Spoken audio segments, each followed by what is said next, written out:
afternoon, everybody, and welcome to our first panel. I'm Jen Scanlon. We have Adam Weinberg, Mary Lou Zeeman, Camille Charles, and Bro Adams. We're talking today about the liberal arts, the learning necessary for full participation in our multiple worlds, an educational approach as well as a practice for life, work, and citizenship. Our second panel today will focus a little bit more on work, and we're going to keep our focus on life and citizenship. And so I'm going to start with an opening question for each of our panelists to answer. Writer and social critic James Baldwin wrote, "You think your pain and heartbreak are unprecedented in the history of the world, but then you read. It was books that taught me that the things that tormented me the most were the very things that connected me with all the people who were alive, who had ever been alive." Tell us about a book that did or does this for you. Helps you see yourself as connected to a greater humanity, whether or not the book's characters or plot, if fiction, or topic and setting, if nonfiction, resonate with your own experience. Bro, could we start with you? Sure. Good afternoon, everyone. I just have to say, by way of introduction and preface, how nice it is to be on the Bowdoin campus without worrying about the outcome of an athletic contest. And if Clayton doesn't know what I mean, he will soon. I always fear the book question. No offense intended. Because, there's so many books in one's life that matter, and you think about books differently over time and on the basis of your experience. But I think in the spirit of the question, two were coming to mind in memory as ones that really had a full impact on me. One I first read early in graduate school, The Great Study of the Holocaust by Hannah Arendt, Eichmann in Jerusalem, which certainly connected me, to that hugely complicated problem of evil that she confronts in that book. But also, of course, more specifically, the problem and the experience of the Holocaust in World War II. And that was a hugely expansive book in my life and mind. The other one that I thought about when I looked at the question, is it unfair to mention two? Was Toni Morrison's book Beloved, which I taught at Stanford when I first, right after it first came out. And I was in the company of undergraduate students, and it came back to mind today, or as I was thinking about this question, because of this extraordinary year that we've been through in this country within and around the question of race. And that book connected me, and I think my students too, to that question in a new, painful, I would say, but really impactful way.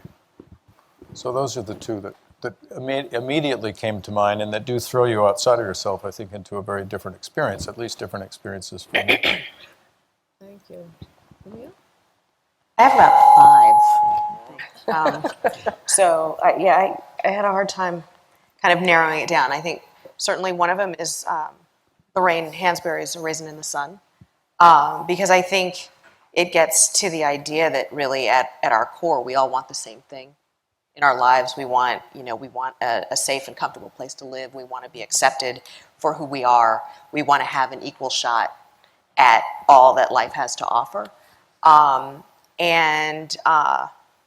And I think the other for me is Zora Neale Hurston's Their Eyes Were Watching God, as a way to kind of look at intersecting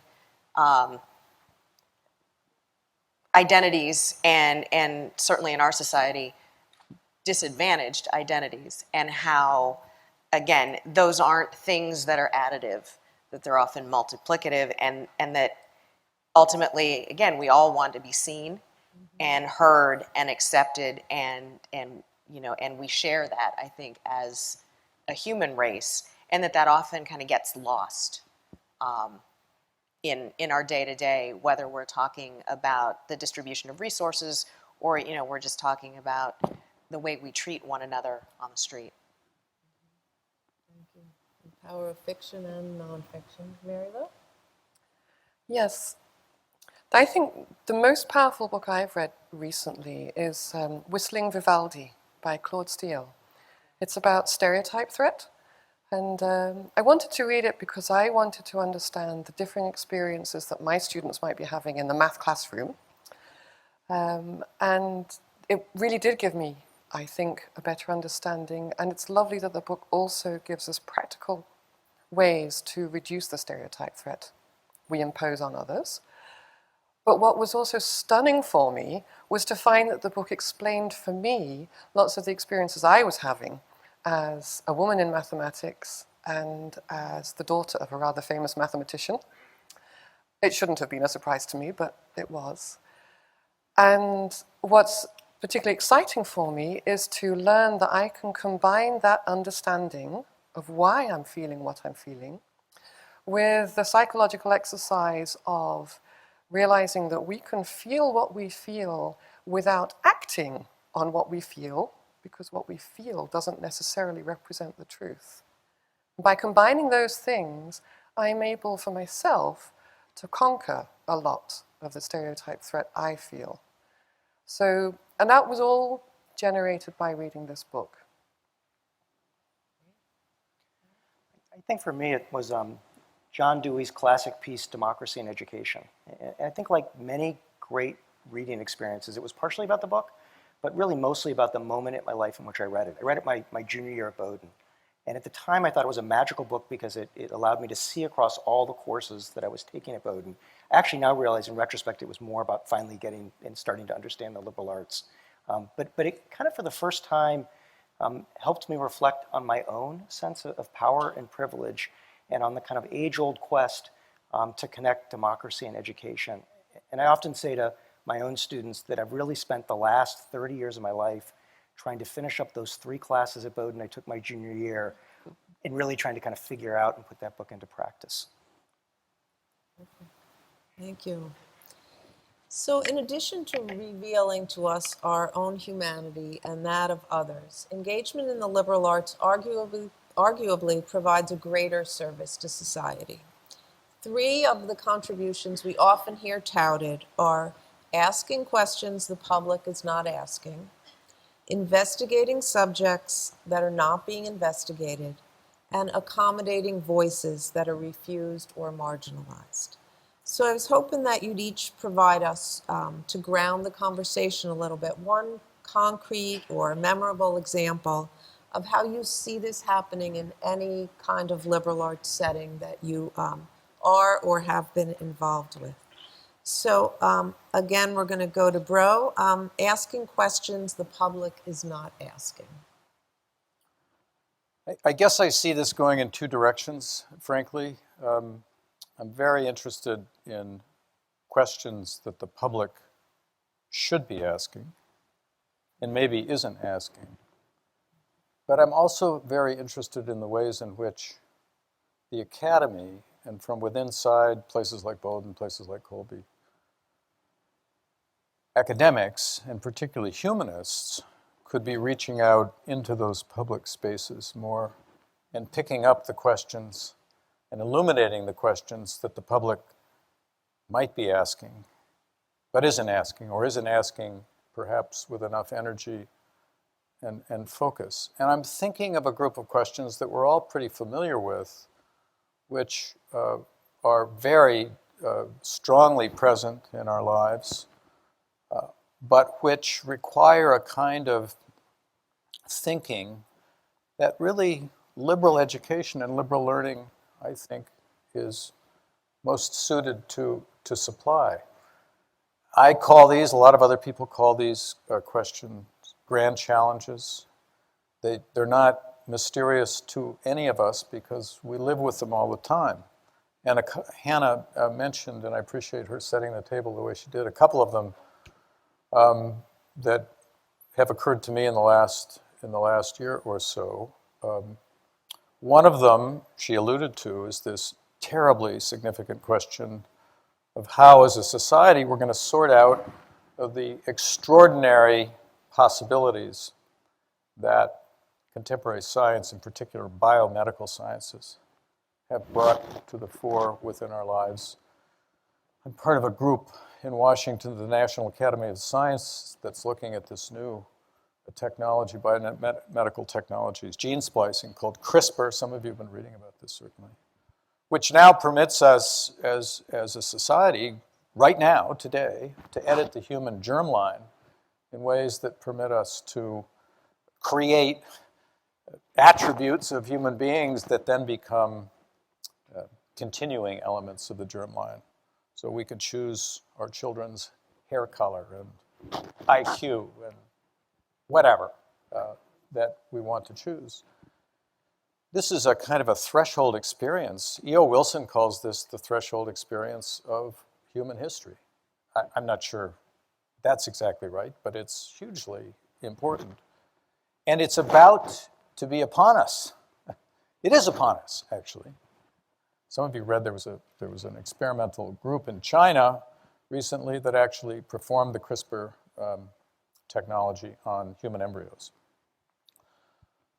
Here we are living in the midst of this, and citizens, normal people like all of us, will have to make decisions in the context of this technology, and yet it's something we haven't thought very much about, and I'm not sure we're very well equipped to think about as a society. On the other hand, I think places like this and college faculties in places like this have an enormous amount to contribute to these kinds of public conversations in the face of these grand challenges that we face. Another very current one is the tension between liberty and security, partly brought to us by way of these enormous changes in information technology. Again, a very thorny, deeply philosophical question about which people in places like Bowdoin and Colby and other similar places may know a great deal, but to enter into public discussion of these things requires a whole new set of skills and aspirations, I would say, within the academic community. So it seems to me there is a lot that the academic community, and particularly the humanities, in the context of the liberal arts, could contribute to these conversations. In fact, the most important challenges we face as a country are not technical challenges. They're challenges of this sort. They have to do with values. They have to do with history. They have to do with ideas and our culture. Those are the places in which liberal arts institutions live, really, and in which the faculties live and the students live. But getting out there in those public spaces and being able to ask those questions or address those questions in ways that the public can relate to is a great challenge, but also a hugely important opportunity. Absolutely. The investigating subjects not investigated, Camille, there's certainly a parallel here. It's a similar kind of question, but would you want to add anything to the... So yeah, I actually saw quite a bit of overlap, and I think some of that is because of my own experience. I was usually the student who was the first to at least say out loud that the sort of explanations for things or perspectives on things in sociology in particular really weren't representative of or even thinking about the disadvantaged groups that they were studying. So I came through graduate school at a time when, wow, we realized that everything we thought we knew about Black labor market experiences had been studied for white men. And gosh, those models don't really tell us anything about Black people's labor market experience, and why might that be? And rather than thinking, well, you know, there are these hundreds of years of oppression that might have changed things in all kinds of ways, it was instead this sort of culture of poverty argument or stereotypes about intellectual inferiority or laziness or whatever it was. Again, all of that rooted in a history that could also lead you to other explanations for that disparity. And so I think that, you know, my the things that I have done and been interested in sociologically really had to do with, well, what if you just asked the question a different way? Or if you moved from this chair to that chair and looked at the same thing that you've been looking at, what might look different about the answer that you get? So, I was interested in understanding racial attitudes at a time when we were really only looking at white attitudes about blacks. There wasn't a lot of work on black attitudes about whites. There wasn't a lot of work about how familiar each of those groups were with what the other thought about them and what that could mean. And there was certainly not a lot of work on Latinos and Asians and other groups. And so we were still thinking in binary terms about our own country at a time when we weren't binary anymore. And at a time when it was useful to kind of understand whether or not there was a hierarchy and how looking at that hierarchy helped us understand something else about our own racial history and our own racial understandings, as we were transitioning into a more multiracial setting. And so I think for me, the questions that don't get asked and the voices that don't get heard are kind of the same thing. Because in my experience and in that of my colleagues of color and my students of color, the things that are problematic for them are the fact that they're asking those questions, or they even have potential answers to those questions, but not only are those questions not getting asked, but it's because those voices aren't getting heard. And so the great thing about Africana studies is that it's an effort to reinsert into the traditional liberal arts curriculum all of the history and the perspectives that got rooted out or that were never included in the first place, to have a broader understanding of human civilization, and really to sort of reintroduce the humanity of a people who have known themselves that they were fully human, but have not always been sort of seen as such by the rest of the world. Thank you. Adam, would you add anything to that? Yeah, I would add a little bit. As I was reflecting on this question earlier, I was thinking back to my own experience at Bowdoin. And I think, when I was at Bowdoin in the 80s, all the great liberal arts colleges were remarkable for how much homogeneity they had. There just wasn't a lot of diversity, maybe a little diversity of height, but other than that, it was pretty much the same. But now you flash forward 30 years, and our campuses have become remarkable for all the different forms of diversity: race, class, sexual orientation and identity, political views, religious views. I suspect Bowdoin and Colby numbers are similar to Denison's. 1 out of every 5 of our students is a first-generation college student. 1 out of every 3 comes from a multicultural background. We actually have something on liberal arts college campuses that isn't going on in Washington. We have Democrats and Republicans who actually talk to each other and live with each other. But what's in some ways, big public institutions can claim the same thing, but there's a big difference. At a big public university, and I'm located in the middle of Ohio, so I see Ohio State up really close. There may be that same diversity, but people are really good at avoiding it. They live together, they silo into academic majors, they do their own co-currics.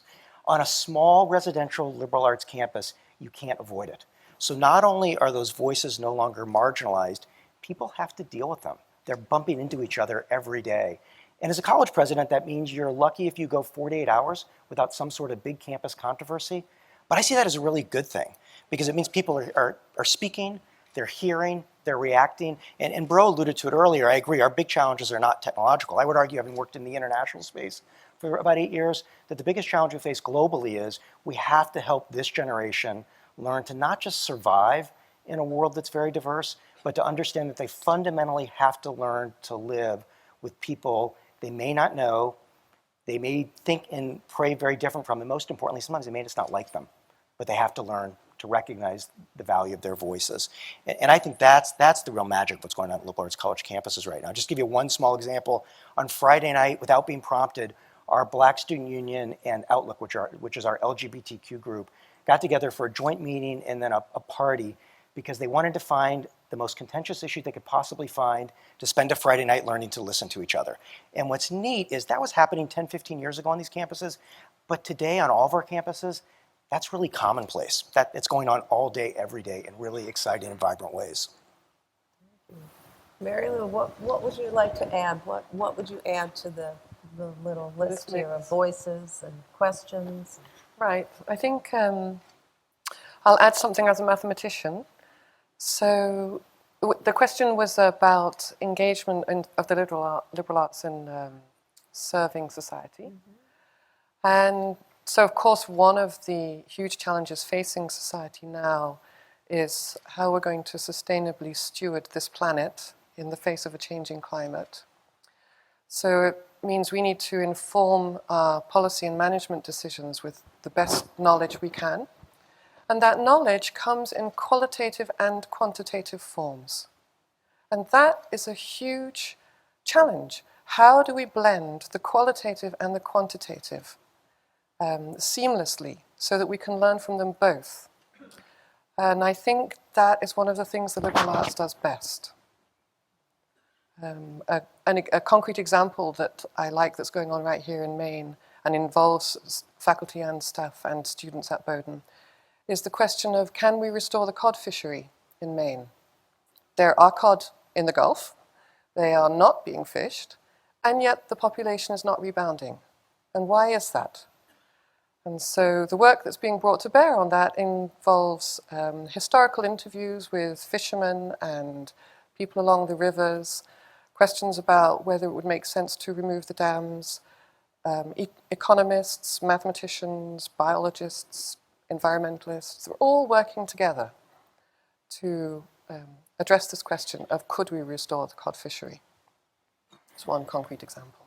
Thank you. I'd like to move into this topic of conversation, who's working together, who's talking together, and I have a question for each of you, and Adam, I'm going to start with you. The United States is anchored politically in compromise and socially in diversity.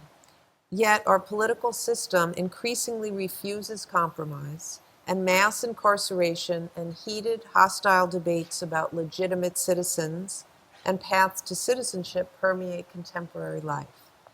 People look to educational institutions to help restore civility. As a college president, what do you see as our responsibility and then as our response in helping to improve civil discourse, or what we might call reasoned inquiry, as a tool of democracy? It's such a great question. I think as Professor Gray said, there are no panaceas, but I think this is an area where liberal arts colleges do a remarkably good job, and it's an area where I think college presidents actually need to kind of step up and take it a little more seriously. The good news is Washington set the bar so low for civility, we can certainly get above that bar. But I think it starts in the classroom. Look, what does the liberal arts do? It teaches you to think anew. It teaches you to understand that it's only by interrogating your own views, by hearing different views, that you have a fighting chance of beginning to produce knowledge in new and different ways. So I think the very essence of who we are and what we do in the classroom, and as students start to think across the disciplines, gives them the tools, right? It gives them the skills, the values, and the habits to start to think that way. But I actually think this is an area where the co-curricular part of liberal arts colleges becomes really, really, really important. So I'll give you an example. When I arrived at Denison 2 years ago, one of the things I quickly figured out was, and I alluded to it a minute ago, that Denison, like every other college, has controversy. It happens every year. You can never predict where it's going to be or what it's going to be about, but you can rest assured that 2 or 3 times every semester, the place is going to start to blow up over something. And administrators have developed a bad habit of seeing that as a bad thing and working really quickly to make sure that everybody gets happy and we put the controversy aside. We started doing something different at Denison. We started to say to our students and our faculty and our staff that we actually see controversy as a good thing. First and foremost, it means people care enough to get angry about something. But second, in those moments of intense campus controversy, our students have an opportunity to really learn the arts and skills of civility. They learn what it means to really listen to somebody who's saying something, even if what they could have said, were trying to say, could have been said slightly better. They begin to learn that it's only by getting people around tables who have very different views, very different life experiences, that we can begin to problem solve and create the kinds of healthy communities that we want, need, and deserve. So we've worked really hard the last couple of years, not to generate controversy. I'm not that Machiavellian, but to see those moments when controversy happens, to get our staff and faculty and administrators to kind of step aside a little bit and to give our students an opportunity to put their liberal arts skills into practice. I really believe that if we treat our college campuses as design studios, for the arts of democracy, that we have a really good chance of helping our students develop these skills. I'll give you just one kind of final thought to think about. Most of our students have been raised in remarkably heterogeneous, diverse metropolitan regions with incredibly homogeneous sets of life experiences. When they arrive on a college campus like Bowdoin and they move into their first year residential hall, it's probably the first time they've ever shared a room with another human being, and it's probably the first time they've really lived in close proximity with people who have really, really, really different sets of life experiences. That creates the space to really work on issues of civility if we allow them to put what they're learning in the classroom into practice across campus. Thank you. Camille, I'm going to move to you because my question for you is linked to what Adam was just talking about.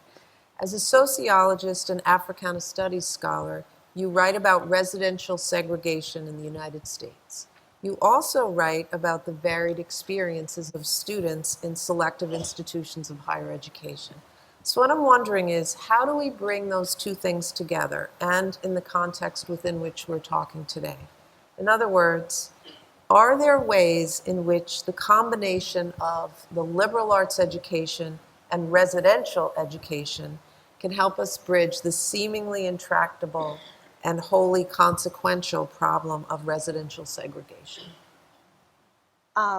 Yes and no, I think, because, I think that there are things you can do to change individual perspectives and attitudes about things. And so coming to a place like Bowdoin or even a larger place like Penn and kind of having that different experience, being in close proximity to one another and being exposed to all of that is wonderful. And I think that there are ways in which it will fundamentally change certain kinds of attitudes.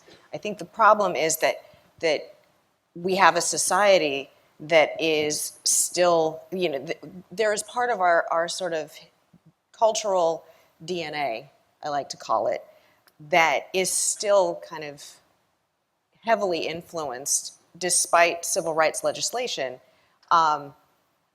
by ideas that lead to separation, and that in fact these institutions kind of take on a life of their own, and we don't have to do anything anymore for certain kinds of outcomes.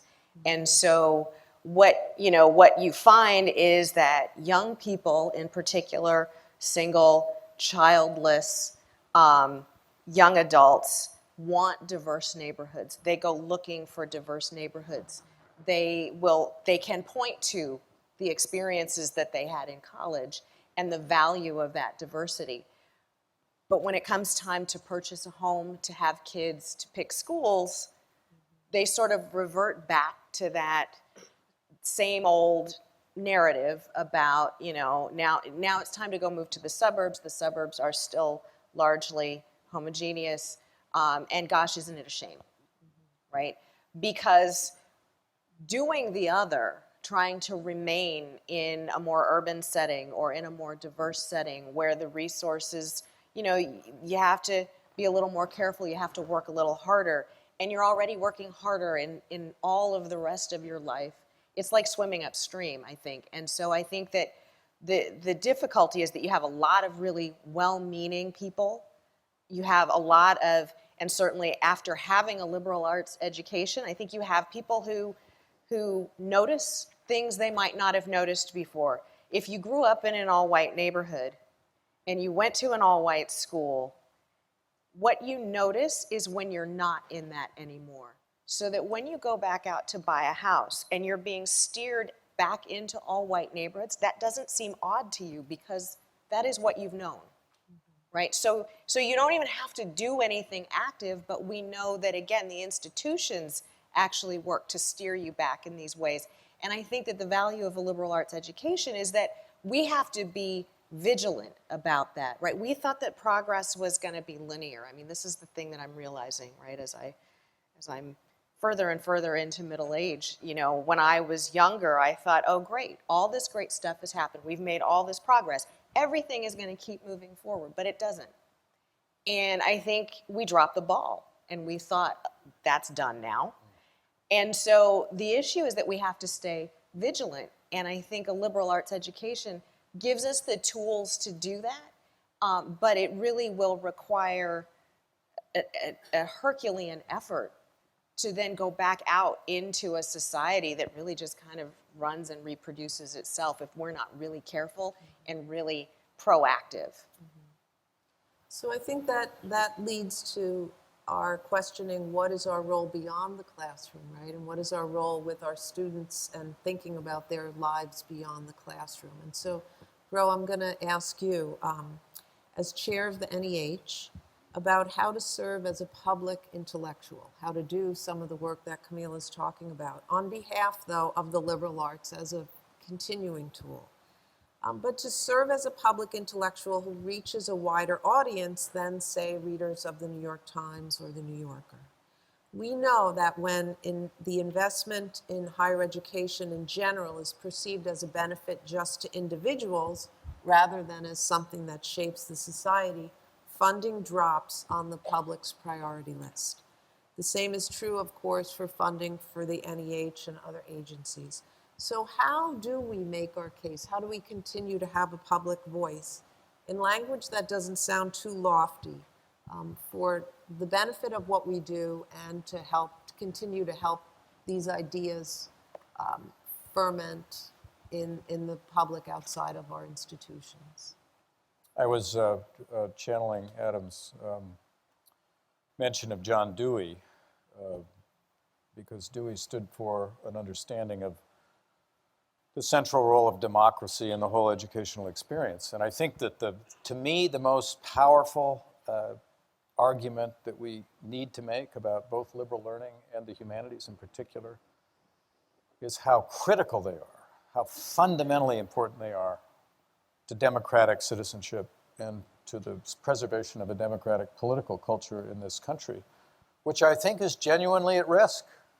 And it becomes more and more at risk, I think, as we move away from the commitment to educating the whole person and toward a much more technocratic vision of education. I don't have any worries, ultimately, about Bowdoin and Colby preserving, well, maybe I have a small worry about them preserving the commitment to liberal learning. But in the rest of the country and in the huge array of public institutions at the higher education level, at the high school level, and all other levels of education, this notion of educating the whole person is eroding. And it's eroding for a lot of different reasons. Hannah mentioned a couple of them. You know, the stress of this recent terrible recession, the fascination we have is a rather pragmatic in the small p sense of the word with science and technology, this vocational anxiety that everyone has. All of that's understandable, and I recognize where those things come from. But the further erosion of this ideal of educating the whole person, particularly educating the citizen, is really, really troubling. And we will regret it deeply as a country if we let that happen. And the things that lie at the center of a vibrant political culture include a certain basic understanding of history, a certain basic understanding of the principles of liberal democracy, and a certain basic understanding of the cultural complexity of the country and where we are, which is an incredibly dynamic situation now. I had one of the great experiences of my life was giving the commencement speech last year at Miami-Dade Community College in Miami. This is an institution of 150,000 students. In the graduating class, there were 75 countries represented among 65% of these students who were first-generation Americans. These are the places where the future of democracy is being settled, really. And what's been inspiring to me is that many of these community college leaders are very aware of this larger public mission and this larger public responsibility they have to educate citizens. And they're trying. We're not giving them enough credit for that, and we're not giving them nearly enough help for that. And this is something I say in Washington whenever I get a chance. for me, the core of the public utility in Dewey's sense of the word with respect to liberal learning is this notion of democratic citizenship. And it's going to become harder and harder for a whole variety of reasons for that notion of citizenship to remain real and authentic and genuine and productive. But we have to have this commitment to the whole person, which includes, of course, the education of citizens right in the front seat of that notion. Otherwise, maintaining a democratic political culture in this country is going to be very, very tough. Thank you. Mary Lou, one of the claims we often hear about the liberal arts is that immersion in the arts and humanities in particular is good for scientists, that it produces better, more empathetic doctors, more connected scientists. I hear less, though, about the reverse situation, how immersion in the sciences helps people become better humanists, social scientists, and artists. Can you, as a mathematician, please speak to that? As a mathematician, I thought it was obvious. But no, more seriously, I've learned a lot about that working with our new Digital and Computational Studies initiative here at Bowdoin, and especially from Crystal Hall, who is one of the directors of that program. But first, I'd like to describe what do mathematicians do. So we take a belief system, we track back till we find the fundamental assumptions on which that belief system lies. We tweak the assumptions a little bit, and we see how the entire structure of the belief system changes as a result of that tweak down at the base. That's what mathematicians do. So how many people are thinking, wait, no, that's what we do? And in particular, isn't it what Camille just described about American history, labor history? So I think one of the many ways in which immersion in the sciences and mathematics in particular can help all the disciplines is the fact that all our disciplines now have access to big data. Right? The digitization of so much archive material, tens of thousands of books, newspaper records and archival material means that when, as Camille pointed out, history is written by the victors, right? And that doesn't have to be true anymore because we now have ways of excavating that big data collection of archival material. But in order to do that, we need to design sensible experiments. And we need to learn from the scientists and the computer scientists and mathematicians how to design sensible experiments when you have that much data to hand. How do you organize it? How do you ask the questions? And what assumptions are implicit in your questions and in the way the data is presented? So that's just one of many ways it helps. And I think the other piece that's important to that is I'm a quantitative sociologist, and sociology is really sort of dominated by quantitative analysis. I respect and appreciate qualitative research. I don't have the patience for it. I don't have the disposition for it. But I think one of the things that always struck me about my own, I was trained in a department where they were mortal enemies. You couldn't do mixed methods research because you couldn't form a committee that had quantitative and qualitative people on it, which always struck me as odd. And again, I think being an outsider coming into something, I could look at it a little differently. And I think the other thing that happens in the liberal arts is that, and that we've completely lost in our public conversations about just about everything, is that you don't have to do it, you don't have to like it, but it's nice if you can at least understand it and respect it as valuable and as, a real alternative way of looking at the world, of answering a question, of formulating a public policy. Because if you can generate that kind of respect, I'm a math-phobic quantitative sociologist. So listening to you describe math that way, I was like, wow, that's beautiful. Because I never thought about math that way. But my daughter does. And, I think that it helps develop people who are compassionate and respectful. And so you can have conversations, you can argue, you can disagree, you can leave it and still disagree, but we are civil in doing that in a way that I think we have just fundamentally lost. And if that's true in my own discipline, and it is still true in the department that I was trained in, you know, that it can certainly end up being true across disciplines a lot of the time and across methodological approaches or languages spoken to solve certain questions. Because what I heard was, wow, she just uses a different language to do the same thing that I do.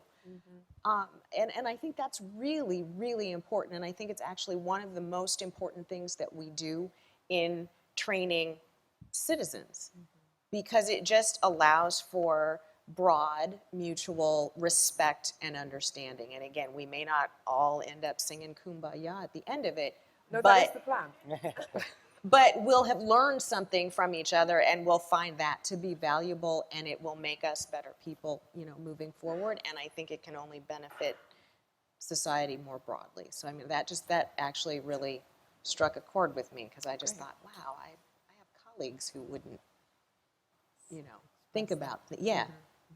Yeah, and I would just add or throw into this that, you know, going back to this notion of citizenship, that without a certain measure of scientific literacy, it becomes very hard to negotiate this terrain. So it's part of the mix of what we mean by the liberal arts and sciences, and it's got to be part of the mix of how we understand preparation for citizenship as well. So it's very much at issue there, I think. Thank you. So I'm not going to ask you all to sing Kumbaya, but I do want to end with a final question that takes us a little bit in that direction. We hear a lot about the liberal arts encouraging students to lead reflective and purposeful lives, and that is all well and good. But as poet Mary Oliver writes, tell me, what is it you plan to do with your one wild and precious life? I'd love to hear you talk, any of you, about the joy of engaging in the liberal arts, the ways in which you see what we do as encouraging students to create wild and precious lives. You know what, I'll start. You know, there's a raging debate that's been alluded to a couple times today about the push on college presidents and liberal arts colleges in general to do better around career services. And I think we need to reframe the debate. If this is just about getting kids jobs, any college can do that. We can take every Bowdoin grad down to Chipotle. They're hiring 4,000 people this weekend, right? This is about helping people figure out how to lead a life, right? And I think that's what liberal arts colleges do remarkably well. I really worry because actually the longer I'm in this game, the longer I believe that every young person in the world deserves the kind of education that we offer, and yet remarkably few get that opportunity. Because what we're fundamentally helping young people do is to figure out what kind of lives they want to lead and what kind of human beings they want to be. And then we're not just giving them the skills, the values, the habits, but also the networks to go out and create those lives. I spent 2 weekends ago with my 10 best friends from Bowdoin. And what's remarkable is how many times each of us have changed careers successfully throughout our lives as we've tried to build different kinds of adventures. I still don't know what I want to do when I grow up. But I know that something about my time at Bowdoin allowed me to frame a few questions that have really shaped what I've done with my professional life, what I've done with my civic life, but also the way I've parented my kids. And that's the wonderful intellectual journey that I will forever be grateful to this college for starting for me. Thank you. I think the other book actually that influenced me was Derek Bell's Faces at the Bottom of the Well. And Clayton will tell you, I'm a pessimist. I study racial inequality. I study really depressing things that really show you see some progress, but for all of the progress you see, you can also see retrenchment. So it's hard sometimes to think that I'm getting joy out of that. But, one of the things, and I think that the most important message for me in Faces at the Bottom of the Well is that this isn't something we're going to win, but that doesn't mean you don't fight the good fight. And so I think that, what brings me joy or what gives me satisfaction is that I can help other people find value in fighting the good fight. That it isn't always about getting the highest paying job. And it isn't always about your kid going to the most prestigious college or university they can get into, because it might not be the best fit and it might not make them happy. And to the extent that we're pushing those kinds of buttons, it's going to be harder for them to see the value in fighting the good fight. And so I think I find great joy in teaching a class where I see students who've never thought about the perspectives that my students of color have and feel better about expressing because I'm the one at the front of the classroom. That's a win, right? There still aren't enough people who look like me as my students as far as I'm concerned, but there are certainly more of them than there were when I was in college. And they feel empowered to speak, and their classmates get something out of that they didn't have before. And so then a few more of them want to fight the good fight. They're still a lot more idealistic and optimistic than I am, and probably than I ever was, and that's okay too. Because I think I also find joy in being able to help them work through that, so that in the face of sort of realizing, what if it doesn't get better? What if we can't solve this? That they can see the value in continuing to fight the good fight, that it's a fight worth fighting.